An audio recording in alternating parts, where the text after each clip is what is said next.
During the past year, as the representative of the United States, I have most often taken the position that this monthly session on the Middle East is miscast. As I've pointed out many times, this session spends far too much time on Israel and the Palestinians and far too little time on the terrorist regimes and groups that undermine peace and security in the region. Chief among them, Iran, ISIS, Hezbollah, and Hamas. That remains my view, and I expect that in future months I will continue to focus on those threats from the Middle East that draw too little attention at the UN. However, today I will set aside my usual practice. Today, I too will focus on the issue of peace between Israel and the Palestinians. What has changed?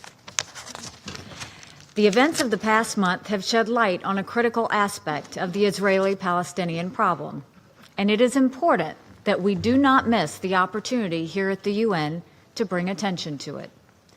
The aspect I will address is the single most critical element to achieving peace. No, it's not the issues of security, borders, refugees, or settlements.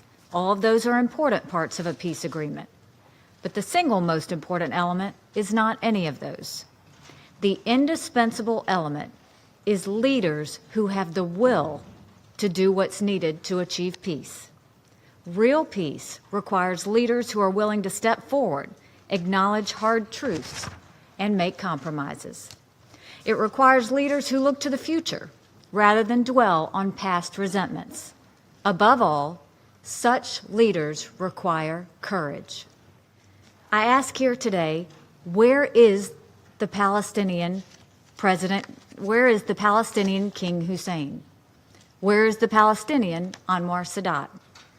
If President Abbas demonstrates he can be that type of leader, we would welcome it.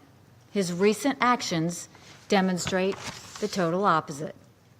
The United States remains deeply committed to helping the Israelis and the Palestinians reach a historic peace agreement that brings a better future to both peoples, just as we did successfully with the Egyptians and the Jordanians.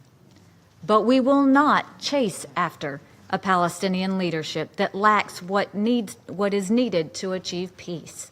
Palestinian President Abbas said to the PLO Central Council 11 days ago.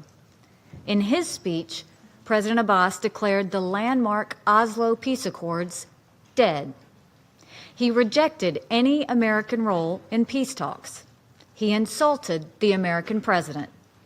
He called for suspending recognition of Israel. He invoked an ugly and fictional past, reaching back to the 17th century to paint Israel as a colonialist project engineered by European powers. Curiously, President Abbas's speech has gotten little attention in the media. I encourage anyone who cares about the cause of a durable and just peace in the Middle East to read President Abbas's speech for yourself. A speech that indulges in outrageous and discredited conspiracy theories is not the speech of a person with the courage and the will to seek peace. Hate-filled speeches and end runs around negotiations take us nowhere. Ultimately, peace will not be achieved without leaders with courage. To get historic results, we need courageous leaders. History has provided such leaders in the past. For the sake of the Palestinian and Israeli people, we pray it does so again.